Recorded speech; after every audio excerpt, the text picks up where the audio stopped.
کھانے کو ضائع نہیں کرنا. کچھ لوگ دیکھتے ہیں کوئی چیز کہتے ہیں اچھا پھینکو اس کو پرے. کھجور لیں گے اس کے اندر وہ چھوٹی چھوٹی لگ جاتی ہے نا سسری سی, تو کہتے ہیں نہیں یہ نہیں کھانی, پھینک دو پھینک دو پھینک دو. یہ اسراف ہے. نبی صلی اللہ علیہ وسلم کی سنت کیا ہے؟ آپ کے سامنے پرانی کھجور پیش کی گئی, آپ نے کھول کے اچھی طرح جائزہ لیا, سسریاں نکالی, صاف کیا اور باقی کھا لی. اگر کوئی لقمہ زمین پہ گر جاتا تھا تو آپ کیا کرتے تھے؟ اٹھا کے پھینک دو؟ نہیں, بلکہ اس کو صاف کر کے کھا لیتے تھے. نبی صلی اللہ علیہ وسلم نے فرمایا شیطان تم میں سے ہر ایک آدمی کے پاس اس کے ہر کام کے وقت موجود رہتا ہے, یہاں تک کہ کھانے کے وقت بھی. لہٰذا جب تم میں سے کسی کا لقمہ گر جائے تو چاہیے کہ اس کو کھا لے صاف کر کے, اور اسے شیطان کے لیے نہ چھوڑے. کھانے کے بعد برتن کو کیا کرنا چاہیے؟ صاف کرنا چاہیے. ہم پہلے بے سوچے سمجھے برتن بھر لیتے ہیں, خاص طور پہ شادیوں میں. توجہ سے سنیے یہ بات, بڑی سخت تکلیف ہوتی ہے جب لوگ شادیوں پہ جاتے ہیں اور پلیٹوں کے اندر چھوٹے چھوٹے ٹیلے بنا لیتے ہیں کھانا ڈال ڈال کے, اور پھر 2-4 لقمے کھاتے ہیں, کوئی چھوٹے بچے کو ساتھ کھلایا اور باقی ساری کی ساری پلیٹ واپس. اس کا حساب کون دے گا؟ پہلے تھوڑا ڈال کے چکھ لیں کہ آپ کے حساب سے نمک پورا ہے یا نہیں, اور اگر پہلی دفعہ میں آپ کو ٹھیک لگتا ہے تو بس پھر دوبارہ اتنا ڈالیں جتنا آپ کو بھوک ہے کھانا ہے. کھانا زیادہ نہیں ڈالنا, نہ گھر میں, نہ شادیوں میں, پارٹیوں میں, نہ کسی کے گھر, کیونکہ وہاں انسان سوچتا ہے میرا کیا جاتا ہے, مجھے تو کوئی نقصان نہیں. اور کتنا کھانا ضائع ہوتا ہے. اور آپ کو پتا ہے کہ آپ ہی کے شہر میں کتنے لوگ رات کو بھوکے سوتے ہوں گے, آپ نے ان کے حصے کا بھی منگا کے پکا کے ضائع کر کے بنوں میں پھینک دیا. تو کھانے کے بعد برتن صاف کرنا ہے. اگر کسی وجہ سے بعضوں کا اندازہ نہیں ہوتا, کچھ چیزیں ایسی ہوتی ہیں ان کو کھا کے جلدی پیٹ بھر جاتا ہے, تو پھر اس کھانے کو الگ نکال لیں. اگر کوئی بلی وغیرہ ہے اس کو ڈال دیں, اگر کوئی چاول وغیرہ ہے اپنے گھر میں ایک ایسی کنالی رکھ دیں, کوئی ایسی ڈش رکھ دیں کہ جس میں بچا ہوا کھانا جا کے ڈال دیں. پرندے آئیں گے وہ کھا کے چلے جائیں گے, آپ کو ثواب ملے گا. میں تو جب روٹی خود بناتی تھی تو پیڑے کا آٹا ہوتا ہے نا, وہ اگر ہاتھوں کو لگ جاتا تھا تو میں اس کے لیے الگ برتن رکھتی تھی, اور صبح سے رات تک جتنے بھی اس کے اندر ہاتھ سے اترا ہوا آٹا جمع ہوتا تھا وہ شام تک چھوٹی چھوٹی سوئیاں بن جاتا تھا سوکھ کے. پھر میں اس کو چڑیا کو ڈال آتی تھی, کیونکہ ذرے کا بھی وزن ہوگا نا قیامت کے دن, کے نہیں ذرے کا وزن ہے نا. فَمَن يَعْمَلْ مِثْقَالَ ذَرَّةٍ خَيْرًا يَرَهُ وَمَن يَعْمَلْ مِثْقَالَ ذَرَّةٍ شَرًّا يَرَهُ. شر کیا ہے؟ ضائع کرنا. خیر کیا ہے؟ کسی کے فائدے میں لے آنا. اور مجھے امید ہے کہ آپ پرندوں وغیرہ کے لیے پانی بھی رکھتے ہوں گے. آج کل آپ دیکھیں بارشیں نہیں ہو رہی, سخت گرمی میں بھی پانی ڈالیں, لیکن سردی میں بھی پانی رکھیں. کبھی راستے میں دیکھتے ہو نا پرندوں وغیرہ کو, میں سوچتی کہیں پانی نظر نہیں آ رہا, پتہ نہیں کہاں سے پیتے ہیں بےچارے, ان کو بھی پیاس لگتی ہوگی. تو آج کل بھی کچھ نہ کچھ پانی, یعنی برتن بنا چھوڑے گھر میں. اگر آپ کو چھوٹا سا بھی گھر ہے, کھڑکی کے باہر بھی چھوٹی سی جگہ ہے, تو وہاں ایک چھوٹی سی کوئی چیز لگا دیں, لیکن اپنے ساتھ دوسروں کا بھی خیال رکھیں. پھر اسی طرح صحت کو فائدہ دینے والی غذا کھائیں, اور وہ چیزیں چھوڑ دیں جو صحت کو نقصان دیتی ہیں. ام منذر کہتی ہیں رسول اللہ صلی اللہ علیہ وسلم میرے گھر تشریف لائے, آپ کے ساتھ علی رضی اللہ عنہ بھی تھے, اور علی رضی اللہ عنہ بیماری سے اٹھے تھے, کمزور تھے. ہمارے ہاں کھجوروں کے خوشے لٹک رہے تھے, تو رسول اللہ صلی اللہ علیہ وسلم اٹھے اور ان سے کھانے لگے, اور حضرت علی بھی کھانے کے لیے اٹھے, تو رسول اللہ صلی اللہ علیہ وسلم نے ان سے فرمایا رک جاؤ, ابھی تم کمزور ہو. چنانچہ وہ رک گئے, ان کو پرہیز بتایا آپ نے. ام منذر کہتی ہے میں نے جو اور چکندر پکائے ہوئے تھے وہ آپ کی خدمت میں پیش کیے, تو آپ نے فرمایا اے علی یہ لے لو, یہ تمہارے لیے زیادہ فائدے کی چیز ہے. کھانا کھا کے کیا کرنا چاہیے, شکر کیسے کرنا چاہیے؟ اس میں آپ دیکھیں سب سے پہلی دعائیں کون سی ہیں؟ کھانا کھانے کے بعد کی دعائیں. ایک نہیں کئی دعائیں ہیں. آپ نے پتہ کیا کرنا ہے, ان دعاؤں کو, اس پیپر کو اس میں سے الگ کر کے آپ نے اپنے کچن میں جہاں کھانا کھاتے ہیں یا ڈائننگ ہال میں یا پھر جہاں بھی آپ ہوتے ہیں وہاں یہ لگا لیں اور دیکھ کے پڑھنا شروع کریں اور ایک ایک یاد کرنا شروع کریں تاکہ کھانے کے بعد پڑھ کے آپ اٹھیں. ٹھیک ہے انشاءاللہ, اور اس سے آپ کو انشاءاللہ بہت ثواب ہوگا اور یہ شکر ادا کرنے کا ایک طریقہ ہے.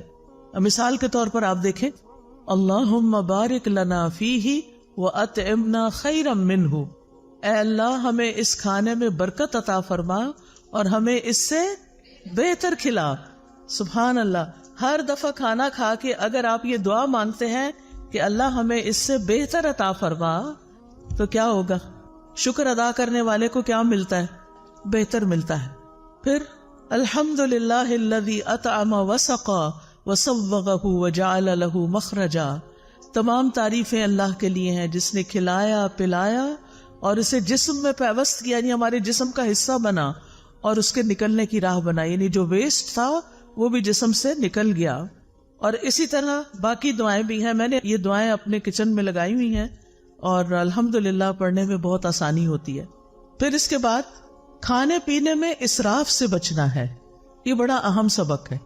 اللہ سبحانہ وتعالی فرماتے ہیں، یا بنی آدم خذوا زینتکم عند کل مسجد وکلوا واشربوا ولا تسرفوا انہ لا یحب المسرفین.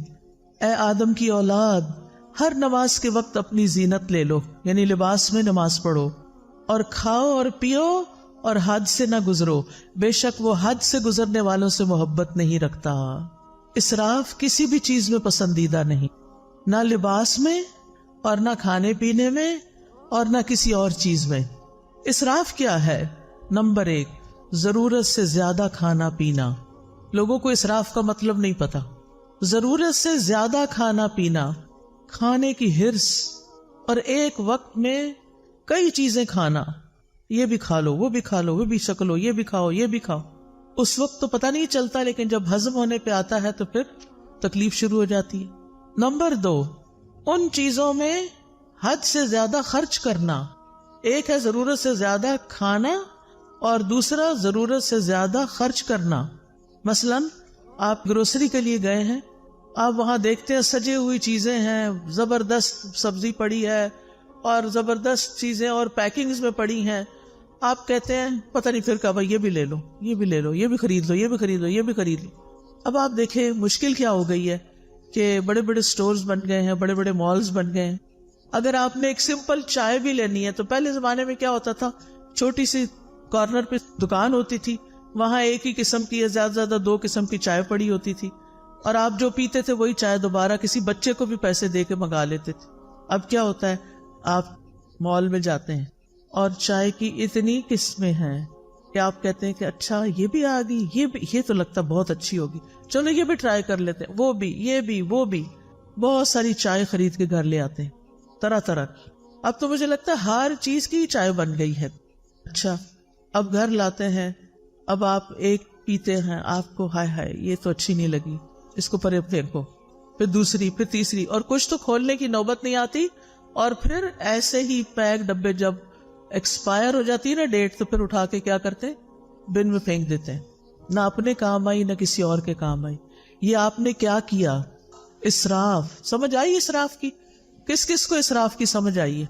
الحمدللہ. نمبر 1 زیادہ کھانا، نمبر 2 کھانے پہ زیادہ خرچ کرنا، اور نمبر 3 ہے حرام میں پڑنا، حرام چیزیں کھانا، نقصان دہ چیزیں کھانا. تو اللہ سبحانہ وتعالیٰ نے کیا فرمایا؟ کھاؤ پیو لیکن اسراف نہیں کرو. نبی صلی اللہ علیہ وسلم نے فرمایا کھاؤ اور پیو، پہنو اور صدقہ کرو، لیکن اسراف نہ کرو، نہ تکبر کرو. ابن عباس کہتے ہیں جو تمہارا جی چاہے کھاؤ، جو تمہارا جی چاہے پہنو، مگر 2 باتوں سے ضرور بچو، اسراف اور تکبر. تکبر کیوں؟ کیونکہ عام طور پر لوگ اپنا آپ دکھانے کے لیے، اپنے آپ کو بڑا ظاہر کرنے کے لیے قیمتی سے قیمتی، مہنگے سے مہنگے کپڑے پہنتے ہیں اور قیمتی سے قیمتی چیزیں خرید کے رکھ لیتے ہیں صرف دکھاوے کے لیے، استعمال کچھ بھی نہیں کرتے. تو پھر کیا کہا ابن عباس نے؟ یعنی اللہ کی نعمتیں کس لیے بنی ہیں، کس لیے اگائی ہیں اللہ نے، کس لیے پیدا کی؟ ہمارے لیے. کلوا مما رزقناکم، یعنی جو ہم نے تمہارے لیے تمہیں رزق دیا اس میں سے کھاؤ، جو آپ کی حیثیت ہے، استطاعت ہے، وقت ہے، کھاؤ، لیکن کیا نہ کرو، اسراف نہ کرو. اور پہننا بھی جو تمہیں پسند ہے. اللہ تعالیٰ نے جو طریقے بتائے ہیں پہننے کے، ننگے نہیں ہونا، چست کپڑے نہیں پہننے، سی تھرو کپڑے نہیں پہننے، اور اسراف نہیں کرنا. یعنی اپنے لمٹس دیکھ کے خرچ کرنا ہے. اگر آپ کے والد کی تنخواہ ہی 1 لاکھ ہے مثلاً، اور آپ اپنی شادی کا جوڑا بھی 1 لاکھ کا بنوا رہی ہیں، تو کیا یہ جائز ہوگا؟ یہ کیا ہوگا؟ اسراف ہوگا. اور جب ایسا نہیں ہوتا کہ وہ گھر میں افورڈ نہیں کر سکتے، تو وہ بیچارے کیا کرتے ہیں؟ پھر قرض اٹھاتے ہیں یا کسی سے صدقہ مانگتے ہیں کہ میری بیٹی کی شادی ہے، مجھے مدد دو. اور بیٹی صاحبہ ایک دفعہ وہ جوڑا پہننے کے بعد دوبارہ کبھی نہیں پہنتی، اور سنبھال کے رکھتی ہیں، کسی اور کو بھی نہیں دیتی. کیا اس جوڑے کا حساب ہوگا؟ کیا اس کے بارے میں پوچھ ہوگی؟ اور تکبر کیا ہے کہ ایسا کپڑا پہنوں جو کسی نے نہ پہنا ہو، تاکہ میں سب سے بڑی، الگ، زیادہ خوبصورت نظر آؤں. اور پھر جب آپ دیکھتے ہیں کہ آپ کے کپڑے سب سے اچھے، تو پھر آپ اپنے آپ کو کیا سمجھنے لگتے ہیں کہ ہم بڑے عقل مند ہیں، ہم جیسا کوئی نہیں. یہ چیز بھی اللہ تعالیٰ کو پسند نہیں.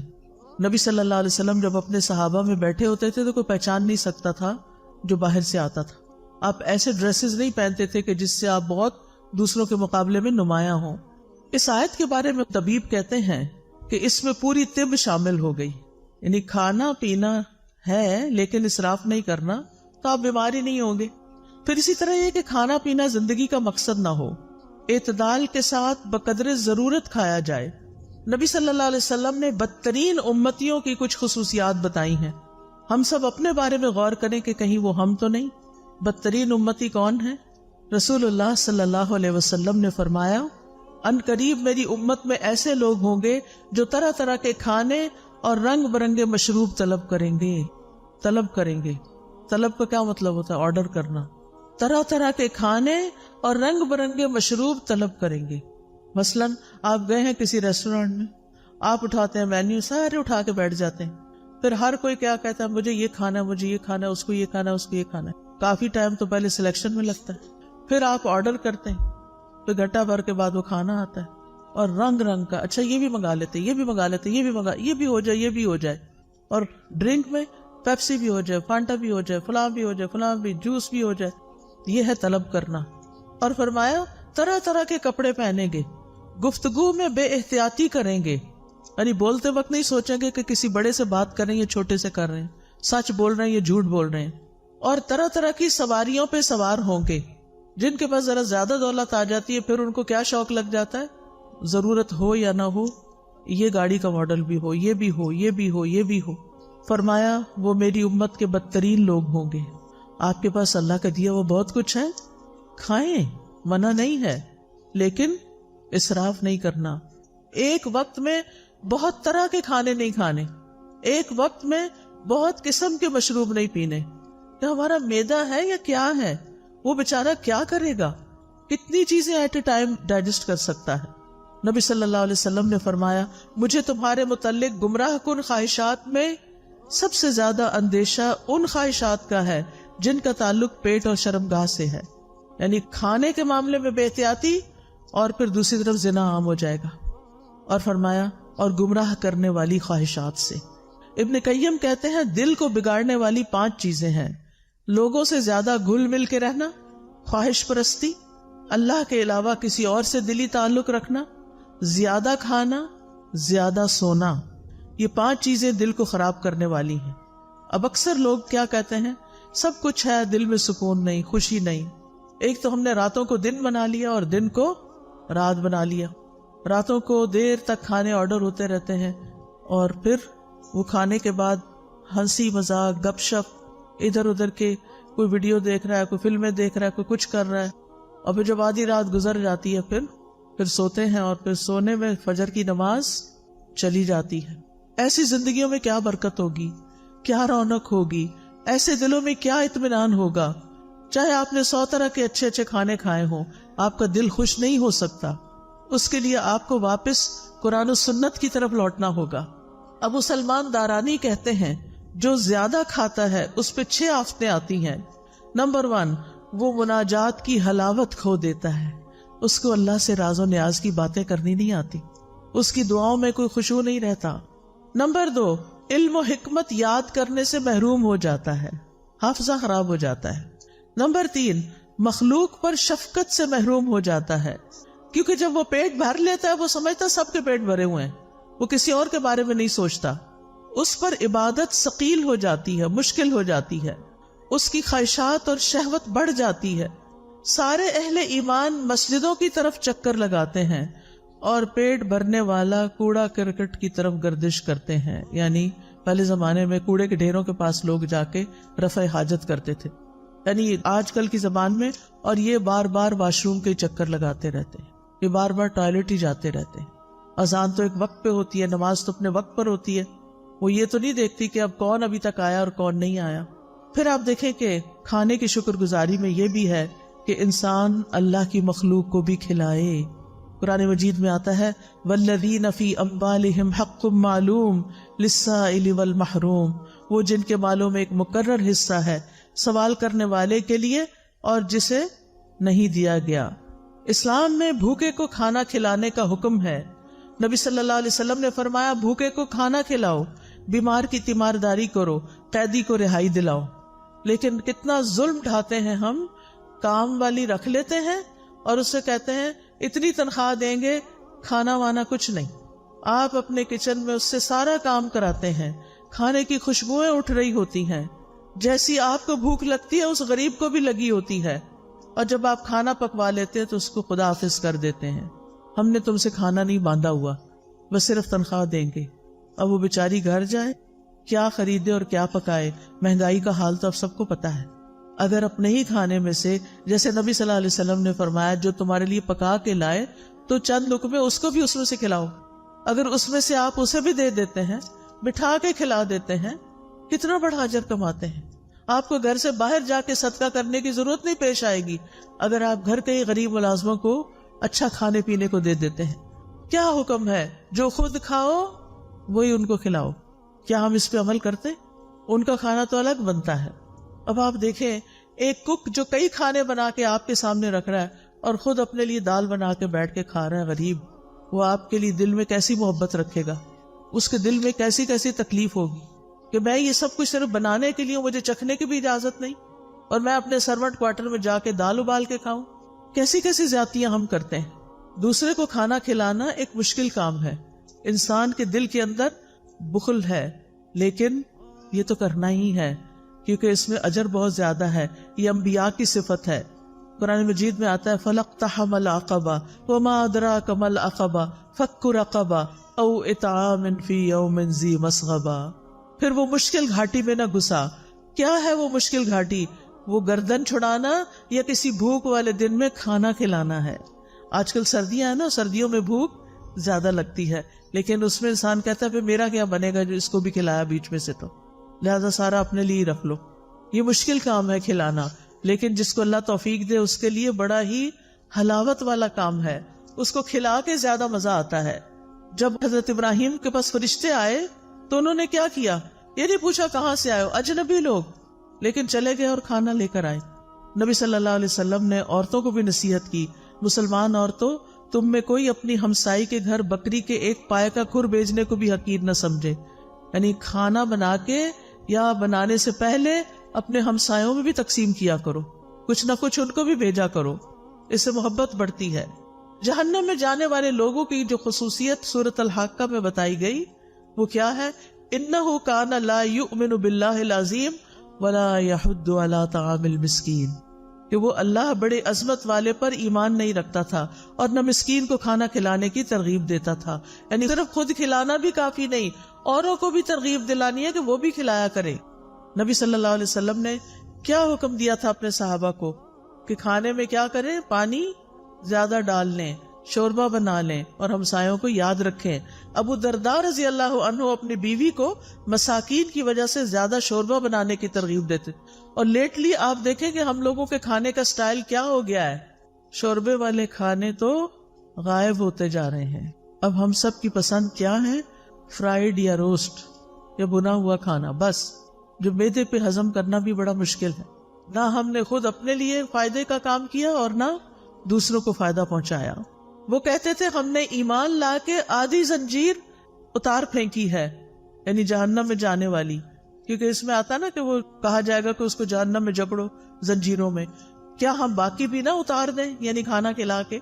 پھر اسی طرح آپ دیکھیں بہت سے سلف صالحین اپنی افطاری کے کھانے میں دوسروں کو ساتھ کھلاتے تھے. عبداللہ بن عمر، داؤد طائی، مالک بن دینار اور احمد بن حنبل انہی لوگوں میں سے تھے. ابن عمر یتیموں اور مسکینوں کے ساتھ بیٹھ کے افطار کرتے. اگر انہیں یہ علم ہو جاتا کہ انہوں نے مساکین اور یتیموں کو نہیں کھلایا تو وہ افطاری کے وقت کھانا نہیں پھر کھاتے تھے کہ مسکینوں کو کیوں نہیں کھلایا. اور بعض ایسے بھی تھے جیسے حسن بصری اور عبداللہ بن مبارک کہ خود بھوکے بھی رہ لیتے لیکن دوسروں کو کھلاتے، کیونکہ یہ اللہ تعالیٰ کو بڑا ہی محبوب اور پسند ہے کہ انسان دوسروں کو کھلائے. نبی صلی اللہ علیہ وسلم نے فرمایا وہ لوگ اللہ تعالیٰ کو زیادہ پیارے ہیں جو لوگوں کے لیے زیادہ فائدے مند ہیں.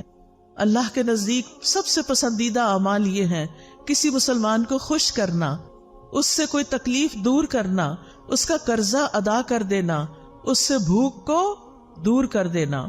پھر کھانا کھلانا جو ہے یہ صدقہ ہے، صرف باہر والوں کو نہیں، گھر والوں کو بھی. نبی صلی اللہ علیہ وسلم نے فرمایا تمہارا اپنے آپ کو کھلانا بھی صدقہ ہے، تمہارا اپنے بیٹے کو کھلانا بھی صدقہ ہے، تمہارا اپنی بیوی کو کھلانا بھی تمہارے لیے صدقہ ہے، تمہارا اپنے خادم کو کھلانا بھی تمہارے لیے صدقہ ہے. یعنی اس پر اجر ملے گا. کھانا پکا کے خود کھا رہے اس پر بھی اجر ہے، گھر والوں کو کھلا رہے اس پر بھی اجر ہے. یہ بات خواتین کو اپنے پلے باندھ لینی چاہیے کہ میں جو کچن میں کام کرتی ہوں وہ میرے لیے بہت بڑا اجر کا کام ہے. کیونکہ عام طور پہ ہم کہتے ہیں کیا مصیبت ہے، میں ہی پکاتی رہوں. اس کو مصیبت نہ سمجھیں، یہ اجر کی بات ہے. پھر اسی طرح کسی کو پانی کا ایک گھونٹ پلانا بھی صدقہ ہے. کھجور کا آدھا ٹکڑا دے کے بھی انسان جہنم سے بچ سکتا ہے. پھر اسی طرح خاص طور پر یتیموں اور مسکینوں کو کھلانا. نبی صلی اللہ علیہ وسلم نے فرمایا جو شخص مسلمان ماں باپ کے کسی یتیم بچے کو اپنے کھانے اور پینے میں اس وقت تک شامل رکھتا ہے جب تک وہ اس کی مدد سے مستغنی نہیں ہو جاتا، یعنی خود کمانے نہیں لگ جاتا، تو اس کے لیے یقینی طور پر جنت واجب ہو جاتی ہے. یعنی جو اپنے کھانے میں یتیموں اور مسکینوں کو شامل کر لیتا ہے، یعنی یتیموں کو خاص طور پر کہ جن کا کوئی کمانے والا نہیں، اس کی بیوہ ماں کو آزاد کر دیتا ہے کمانے کی فکر سے، تو ایسے شخص کے لیے جنت واجب. پھر آپ دیکھیں کہ آپ ایک لقمہ بھی جو کسی کو کھلاتے ہیں نا وہ ایسے پڑا نہیں رہتا. حدیث میں آتا ہے کہ اللہ سبحانہ و تعالیٰ تم میں سے ہر ایک کی کھجور اور لقمے کو اس طرح بڑھاتا ہے جیسے تم میں سے کوئی آدمی اپنے گھوڑے کے بچھیرے کو پالتا ہے، یہاں تک کہ ایک لقمہ احد پہاڑ جتنا ہو جائے گا. یعنی قیامت کے دن اتنا بڑا اس کا اجر آپ کے سامنے آئے گا. پھر اسی طرح رسول اللہ صلی اللہ علیہ وسلم نے فرمایا قیامت کے دن ہر شخص اپنے صدقے کے سائے میں ہوگا یہاں تک کہ لوگوں کے درمیان فیصلہ ہو جائے. یزید کہتے ہیں ابو الخیر کوئی دن ایسا نہیں جانے دیتے تھے جس میں کوئی چیز خواہ میٹھی روٹی یا پیاز یا اس طرح کی کوئی چیز صدقہ نہ کریں. جب گھر سے نکلتے تھے کچھ نہ کچھ کھانا لے کے نکلتے اور کسی نہ کسی کو کھلا دیتے تھے. ہانی بن یزید نے نبی صلی اللہ علیہ وسلم سے پوچھا مجھے کوئی ایسی چیز بتا دیں جس سے میرے لیے جنت لازم ہو جائے. آپ نے فرمایا حسن کلام اور کھانا کھلانے کو لازم پکڑو. کھانا کھلانا شروع کرو، یہ جنت لازم کر دے گا. اور جنت کے بالا خانے، خوبصورت محلات اس شخص کے لیے ہیں جو بات اچھی طرح کرے، کھانا کھلائے اور جب لوگ رات کو سو رہے ہوں تو وہ نماز پڑھے. اسی طرح صرف پانی پلانے کا بھی بہت بڑا اجر ہے. نہ صرف یہ کہ انسانوں کو بلکہ جانوروں کو بھی. آپ کو یاد ہے کہ وہ ایک عورت جو ویسے بہت بری عورت تھی لیکن اس نے ایک کتے کو پانی پلایا تھا کنویں سے نکال کے، تو اس کی وجہ سے اس کی بخشش کر دی گئی تھی. پھر اسی طرح آپ دیکھیے کہ کوئی شخص اگر کسی کو ہدیے میں چاندی یا سونا دے یا مشکیزہ دے یا کسی کو دودھ پلا دے تو یہ ایسا ہے جیسے غلام کو آزاد کر دے. اب سونا چاندی دینا تو بڑا مشکل ہو گیا ہے کیونکہ بڑا ہی مہنگا ہو گیا ہے، لیکن دودھ پلایا جا سکتا ہے غلام کو. اور دودھ پلانا ایسا ہے جیسے ایک غلام آزاد کرنا. آج کل غلام بھی نہیں ہے اور خالص دودھ اگر کسی کو آپ پلاتے ہیں تو اور بڑا اجر ہے. تو ایسے معاملات میں دل کو کھلا کرنا ہے. ہم یا تو کچھ کسی کو کھلاتے نہیں یا بہت بڑی دعوت کرتے ہیں اور اس میں اسراف کرتے ہیں. اعتدال میں رہیے، جو میسر ہے جو خود کھاتے ہیں وہی کھلاتے رہیے. دوست کو، احباب کو، مہمان کو، رشتہ داروں کو، ہمسایوں کو، نوکروں کو، تو انشاءاللہ اس سے اجر ثابت ہو جائے گا. اب آخر میں ایک چھوٹا سا واقعہ سناؤں گی. ایک حدیث ہے صحیح مسلم میں، مقداد رضی اللہ عنہ کہتے ہیں کہ میں اور میرے دو ساتھی اس وقت جب سخت بھوک لگی تھی ہمیں، اور بھوک کی وجہ سے نہ ہم سن پا رہے تھے نہ ہم دیکھ پا رہے تھے، یعنی ایسے لگ رہا تھا کہ ہم نے سننے دیکھنے کی قوت ہی چلی گئی، اتنی کمزوری ہو گئی بھوک کی وجہ سے۔ ہم خود کو رسول اللہ صلی اللہ علیہ وسلم کے صحابہ پہ پیش کرتے رہے کہ ان کو بتائیں کہ ہمیں بھوک لگی ہے، لیکن کوئی ہمیں بطور مہمان قبول کرنے پہ تیار نہ ہوا، ہو سکتا ہے ان کے اپنے گھر میں کچھ نہ ہو۔ پھر ہم نبی صلی اللہ علیہ وسلم کی خدمت میں حاضر ہوئے، آپ ہمیں اپنے گھر لے گئے، وہاں 3 بکریاں تھیں۔ نبی صلی اللہ علیہ وسلم نے فرمایا تم لوگ مشترکہ طور پر ہم سب کے لیے ان کا دودھ نکالا کرو، یعنی تم بھی پیو ہم بھی پیئیں گے، سب مل کے نکالو۔ ہم ان کا دودھ نکالتے اور ہر شخص اپنا حصہ پی لیتا، اور نبی صلی اللہ علیہ وسلم کے حصے کا دودھ اٹھا کے رکھ دیتے کہ جب آپ تشریف لائیں گے تو آپ بھی پی لیں گے۔ آپ رات کے وقت تشریف لاتے، سلام کرتے، کسی سوئے ہوئے کو نہ جگاتے اور جاگنے والے کو سلام سنا دیتے، یعنی آہستہ سے سلام بول دیتے۔ پھر آپ مسجد میں تشریف لاتے، نماز پڑھتے، پھر واپس آ کر اپنے حصے کا دودھ پیتے۔ رات کو آپ دودھ پیتے تھے۔ آپ رات کو تشریف لاتے کس طرح کہ جو سوئے ہوئے ہیں ان کو جگاتے نہیں تھے۔ ہمارے ہاں تو کیا ہوتا ہے کہ بیوی بیچاری تھک ہار کے سوئی بھی ہو، اب مرد خود بھی آتا ہے لیٹ اور پھر ساتھ 2-4 مہمان بھی لے آتا ہے اور کہتا ہے کہ اٹھو اب ان کو کھلاؤ۔ تو یہ زیادتی والی بات ہے، ایسے نہیں کرنا چاہیے۔ اگر مہمانوں کو لانا ہے تو پہلے سے بتائیں، اور پھر ان کا انتظام ایسے ہو کہ کسی سونے والے کو جگایا نہ جائے۔ پھر کہتے ہیں کہ ایک رات میرے پاس شیطان آ گیا، اس وقت میں اپنے حصے کا دودھ پی چکا تھا۔ اس نے کہا محمد صلی اللہ علیہ وسلم انصار کے پاس جاتے ہیں، وہ ان کو ہدیے اور تحفے دیتے ہیں اور آپ ان کے ہاں سے لے لیتے ہیں، اور یہ جو تھوڑا سا دودھ پڑا ہے رسول اللہ صلی اللہ علیہ وسلم کو اس کی کوئی ضرورت نہیں، یعنی خود ہی پی جاؤ۔ بعض اوقات ایسا ہوتا ہے نا کہ ہمیں کہا جاتا ہے یہ تمہارا اور فلاں کا، ہم پی لیتے ہیں کھا لیتے ہیں، ہم کہتے ہیں اچھا پتہ نہیں وہ آئے گی کہ نہیں، وہ بھی کھا لو۔ یہی معاملہ ہوا یہاں، کہتے ہیں میں دودھ کے پاس گیا، وہ بھی دودھ پی لیا جو کس کے لیے رکھا ہوا تھا، رسول اللہ صلی اللہ علیہ وسلم کے لیے۔ اور جب وہ دودھ میرے پیٹ کے اندر چلا گیا اور مجھے یہ یقین ہو گیا کہ اب یہ واپس میں نہیں نکال سکتا، تو شیطان نے مجھے پریشان کرنا شروع کر دیا۔ کہتا ہے افسوس تم پر، تم نے یہ کیا کیا۔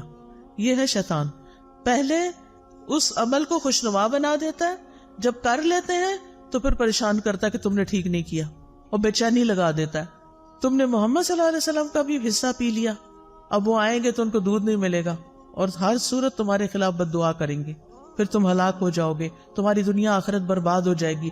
اب یہ شیطان یہ دل میں وسوسے ڈال رہا ہے، کس کے؟ ان صحابی کے، مقداد کے۔ وہ کہتے ہیں میرے جسم پر ایک چھوٹی سی چادر تھی، میں اگر پیروں پر ڈالتا تو سر باہر نکل آتا، سر پہ ڈالتا تو پیر باہر نکل جاتے، اور کیفیت یہ ہو گئی کہ مجھے نیند نہیں آ رہی تھی کہ میں یہ کیا کر آیا ہوں۔ اور رہے میرے ساتھی تو وہ تو سو رہے تھے اپنا اپنا حصہ پی کے، انہوں نے تو وہ کام ہی نہیں کیا جو میں نے کر لیا تھا۔ کہتے ہیں پھر نبی صلی اللہ علیہ وسلم تشریف لائے اور آپ جس طرح سلام کرتے تھے اسی طرح سلام کیا، پھر آپ مسجد میں آئے، نماز پڑھی، پھر آپ دودھ کے پاس آئے، اس کا برتن کھولا تو اس میں کچھ بھی نہیں تھا، وہ تو پی لیا گیا تھا۔ آپ نے آسمان کی طرف سر اٹھایا تو میں نے دل میں کہا اب تو ضرور میرے خلاف بد دعا ہوگی اور میں ہلاک ہو جاؤں گا۔ شیطان ایسی بدگمانیاں بھی ڈالتا ہے، لیکن آپ نے دعا کی اللہم اطعمنی واسقی من سقانی، اللہ جو مجھے کھلائے اسے تو کھلا اور جو مجھے پلائے تو اسے پلا۔ اتنی خوبصورت دعا، یہ سن کر وہ چادر سے باہر آ گئے کیونکہ جاگ ہی نہیں تھا، ان کو نیند نہیں آ رہی تھی مقداد کو، اور اسے جسم پر مضبوطی سے باندھ لیا، چھری لی اور بکریوں کی طرف چل پڑا کہ ان میں سے کون سب سے زیادہ فربا موٹی ہے، میں اس کو رسول اللہ صلی اللہ علیہ وسلم کے لیے ذبح کر دوں۔ میں نے دیکھا تو اس کے تھن دودھ سے بھرے ہوئے تھے، بلکہ سب بکریوں کے تھن دودھ سے بھرے ہوئے تھے۔ میں نے محمد صلی اللہ علیہ وسلم کے گھر والوں کے برتنوں میں سے وہ برتن لیا جس میں وہ دودھ دوتے تھے، پھر میں نے اس میں دودھ دوہا حتیٰ کہ برتن پہ جھاگ آ گیا، یعنی بہت زیادہ وہ جب دھاریں لگاتے ہیں نا تو جھاگ آتی ہے۔ پھر میں اسے لے کر حضور صلی اللہ علیہ وسلم کی خدمت میں آیا، آپ نے فرمایا تم لوگوں نے رات کو اپنا مشروب پی لیا تھا؟ میں نے عرض کی اللہ کے رسول آپ بھی پی لیجئے۔ آپ نے دودھ پی لیا، پھر مجھے دیا، میں نے کہا اللہ کے رسول آپ اور پیجئے، آپ نے پھر پی لیا اور برتن دوبارہ مجھے دیا۔ جب میں نے جان لیا کہ رسول اللہ صلی اللہ علیہ وسلم سیر ہو چکے ہیں اور میں نے آپ کی دعا کو پا لیا ہے، یعنی یہ دعا تو مجھے لگی کہ اللہم اتم من اطعمنی واسقی من سقانی، تو میں ہنسنے لگ گیا، ہنستے ہنستے زمین پہ گر گیا۔ آپ نے فرمایا مقداد یہ ایک بری خصلت ہے، یہ کوئی اچھا اخلاق نہیں ہے کہ ہنستے ہنستے نیچے گرو، کئی لوگ ایسے کرتے ہیں تو ایسا نہیں کرنا چاہیے، میں نے کہا اللہ کے رسول میرے ساتھ تو یہ معاملہ ہوا تھا آج اور میں نے اس طرح کیا. آپ نے فرمایا یہ دودھ اس وقت جو تمہیں ملا اللہ کی رحمت کے سوا کچھ نہ تھا. تم نے مجھے اس وقت کیوں نہ بتا دیا؟ ہم اپنے ساتھیوں کو بھی جگا دیتے اور وہ بھی اس رحمت میں سے اپنا حصہ پا لیتے. میں نے کہا اس ذات کی قسم جس نے آپ کو حق کے ساتھ بھیجا ہے، جب یہ دودھ آپ نے پی لیا اور آپ کے ساتھ میں نے بھی پی لیا تو اب مجھے کوئی پرواہ نہیں کہ کس نے پیا اور کس نے نہیں پیا. بس میرا کنسرن یہی تھا. تو اس حدیث سے کچھ باتیں پتہ چلتی ہیں. سب سے پہلی بات تو یہ کہ نبی صلی اللہ علیہ وسلم بھوکے بے سہارا بے آسرا لوگوں کو اپنے گھر لے آتے تھے، اپنے پاس پناہ دیتے تھے، ان کا خیال رکھتے تھے. دوسری بات یہ کہ یہ حدیث نبوت کے دلائل میں سے ایک دلیل ہے. تیسری بات یہ کہ جب آپ دیر سے بھی رات کو آتے گھر تو سلام کیا کرتے تھے. جو جاگ رہا ہوتا سن لیتا اور جو سونے والا ہوتا وہ ڈسٹرب نہیں ہوتا تھا. اس سے پتہ چلتا ہے کہ آپ سونے والے کی نیند کا خیال رکھتے تھے اور ہمیں بھی رکھنا چاہیے. پھر اسی طرح شیطان دوسروں کے حصے کو خوشنما بنا کے دکھاتا ہے اور اس کو استعمال کرنے کی ترغیب دیتا ہے، اور شیطان مومن کو پریشان اور مایوس کرتا ہے. پھر نبی صلی اللہ علیہ وسلم کا عمدہ اخلاق بھی پتہ چلتا ہے کہ کس طرح آپ نے چشم پوشی کی، صبر سے کام لیا، اور کس طرح آپ نے دعا کی. اپنا حصہ نہیں ملا تو دعا کر لی. اگر کبھی یہ ہو ہمارے ساتھ کہ ہمارا کوئی بہن بھائی ہمارا کوئی حصہ کھا پی جائے، ہم کیا کریں گے؟ دعا دیں گے یا لڑائی ڈال دیں گے؟ آئندہ سے کیا کریں گے؟ لڑائی نہیں کریں گے بلکہ دعا دیں گے. نبی صلی اللہ علیہ وسلم کھانا کھلانے والے کو بھی دعا دیا کرتے تھے. ابن قیم لکھتے ہیں کہ آپ کی صفات میں سے یہ بات تھی، آپ کے اخلاق میں سے بھی، کہ جب کسی کے پاس کچھ کھاتے تو وہاں سے نکلتے نہیں تھے جب تک ان کے لیے دعا نہ کر دیں. تو آپ کسی کے بھی گھر جائیں، کچھ بھی کھائیں تو کیا کریں؟ ان کو دعا دیں. پھر یہ کہ دوسروں کو اپنی ذات میں ترجیح دینا اور انہیں آگے رکھنا. نبی صلی اللہ علیہ وسلم کے اپنے بھی حالات بہت اچھے نہیں تھے، لیکن آپ ان کو بھی گھر لے آئے جن کے پاس کچھ کھانے پینے کو نہیں ہوتا تھا. جو اصحاب صفہ تھے، اصحاب صفہ وہ ہجرت کر کے آئے تھے مختلف علاقوں سے، وہ مدینہ کے رہنے والے نہیں تھے، لہٰذا ان کے پاس وہ سب کچھ نہیں تھا.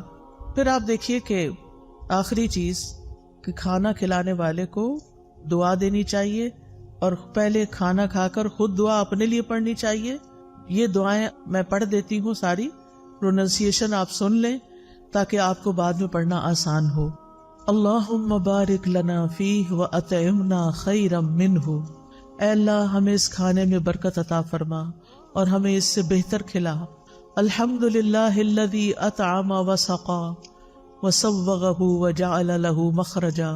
تمام تعریفیں اللہ کے لیے ہیں جس نے کھلایا پلایا اور اسے جسم میں پیوست کیا اور اس کے نکلنے کی راہ بنائی.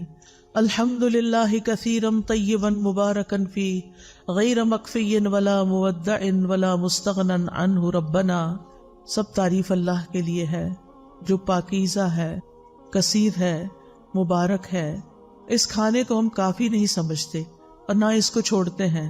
اے ہمارے رب، نہ ہم اس سے بے پرواہ ہو سکتے ہیں. یعنی یہ نہیں کہ یہ آخری دفعہ ہے اور یہی کافی ہے، یہ کافی نہیں ہے، آئندہ بھی کھانا ہے ہمیں.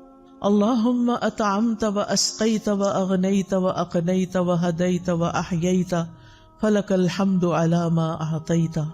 اے اللہ تو نے ہی کھلایا، تو نے ہی پلایا، تو ہی غنی کرتا ہے، تو ہی فقیر کرتا ہے، تو نے ہدایت دی، تو نے ہی زندگی عطا فرمائی، بس جو تو نے عطا کیا اس پر تیری ہی تعریف ہے. پھر پچھلے سارے گناہوں کو معاف کرنے والی دعا ہے. رسول اللہ صلی اللہ علیہ وسلم نے فرمایا جو کھانا کھا کے یوں کہے الحمدللہ الذی اطعمنی ھذا ورزقنیہ من غیر حول منی ولا قوہ. اس اللہ کا شکر جس نے مجھے یہ کھانا کھلایا اور مجھے رزق عطا فرمایا جس میں میری قوت اور کوئی طاقت شامل نہیں. پھر اسی طرح ایک اور دعا ہے. ابن عباس فرماتے ہیں کہ رسول اللہ صلی اللہ علیہ وسلم نے فرمایا جسے اللہ تعالیٰ کوئی بھی کھانا کھلائے وہ یوں کہے اللہم بارک لنا فیہ ورزقنا خیرا منہ. اے اللہ ہمیں اس میں برکت عطا فرما اور ہمیں اس سے بہتر عطا فرما. جب دودھ پیتے تو کیا پڑھتے؟ اللہم بارک لنا فیہ وزدنا منہ. اے اللہ ہمارے اس دودھ میں ہمیں برکت عطا کر اور ہمیں اس سے زیادہ عطا کر. ابو ہریرہ رضی اللہ عنہ کھانا کھانے کے بعد کس طرح شکر ادا کرتے تھے؟ وہ کہتے ہیں ابو ہریرہ نے حمید سے کہا میری والدہ کے پاس جاؤ، ان کو سلام کہو اور کہو آپ کا بیٹا آپ کو سلام دے رہا ہے اور کہتا ہے ہمیں کچھ کھانا کھلائیں۔ اس پر ان کی والدہ نے جو کی 3 روٹیاں اور زیتون کا تیل جو ہے اور نمک رکابی میں رکھا، اسے اپنے سر پہ رکھ لیا اور ان کے پاس لے کر یہ چلے گئے۔ پھر جب میں نے ان لوگوں کے سامنے کھانا رکھا تو ابو ہریرہ نے کہا یہ تو بہت بڑی چیز ہے، الحمدللہ الذی اشبعنا من الخیر، سب تعریف اللہ کے لیے ہے جس نے ہمارا پیٹ روٹی سے بھرا، یعنی ہمارا کھانا 2 سیاہ رنگ یعنی کھجور اور پانی کے سوا کچھ نہ تھا، تو جب روٹی ملتی تھی تو وہ بہت بڑی نعمت سمجھتے تھے اس کو۔ پھر شدت بھوک کے وقت کی دعا ہے، اس سے پہلے ایک اور دعا ہے، الحمدللہ الذی ہدانا واطعمنا وسقانا ونعمنا، اللہ اکبر، اللہم الفتنا نعمتک بکل شر اصبحنا منها وامسینا بکل خیر فنسألک تمامها وشکرها لا خیر الا خیرک ولا الہ غیرک الہ الصالحین ورب العالمین، الحمدللہ ولا الہ الا اللہ ما شاء اللہ ولا قوة الا باللہ، اللہم بارک لنا فیما رزقتنا وقنا عذاب النار۔ اس کا ترجمہ ہے سب تعریف اللہ کے لیے ہے جس نے ہمیں ہدایت دی، ہدایت کھانے پینے سے بھی زیادہ قیمتی چیز ہے، ہمیں کھلایا اور ہمیں پلایا، ہمیں نعمتیں عطا فرمائیں، اللہ سب سے بڑا ہے۔ اے اللہ تیری نعمت اس وقت آئی جب ہم شر میں پھنسے ہوئے تھے، ہم نے اس نعمت کی وجہ سے ہر طرح کی خیر کے ساتھ صبح کی اور شام کی، بس ہم تجھ سے اس نعمت کے مکمل ہونے کا اور اس کے شکر ادا کرنے کا سوال کرتے ہیں۔ تیری خیر کے سوا کوئی خیر نہیں، تیرے سوا کوئی معبود نہیں، اے الہ الصالحین، سارے جہانوں کے رب، سب تعریف اللہ کے لیے ہے اور اللہ کے سوا کوئی معبود نہیں، جو چاہتا ہے وہی ہوتا ہے، کسی میں طاقت نہیں سوائے اللہ کے۔ اے اللہ جو رزق تو ہمیں دے اس میں برکت دے اور ہمیں آگ کے عذاب سے بچا لے۔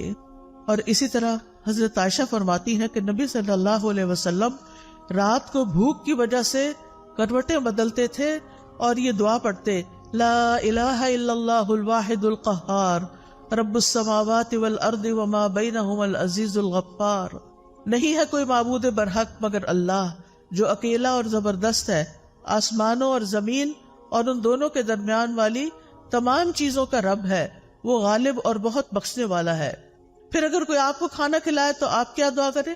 اللہم اطعم من اطعمنی واسق من سقانی، اللہ جو مجھے کھلائے تو اسے کھلا اور جو مجھے پلائے تو اس کو پلا۔ ہمارا کیا کھلانا اور ہمارا کیا پلانا، جو اللہ کھلائے گا اس کا تو کوئی میچ ہی نہیں۔ پھر اسی طرح کھانا کھلانے والے کے رزق میں برکت کی دعا کرنی چاہیے کہ اللہ تعالیٰ اس کو برکتیں عطا کر۔ اور پھر ایک اور دعا ہے، افطر عندک الصائمون طعامکم الابرار وصلت علیکم الملائکہ، تمہارے ہاں روزہ افطار کیا کریں نیک لوگ، وہ تمہارے کھانا کھایا کریں اور فرشتے تمہارے لیے دعائیں کریں۔ تو یہ ہے کھانا کھلانے سے متعلق ہمارے دین کی رہنمائی۔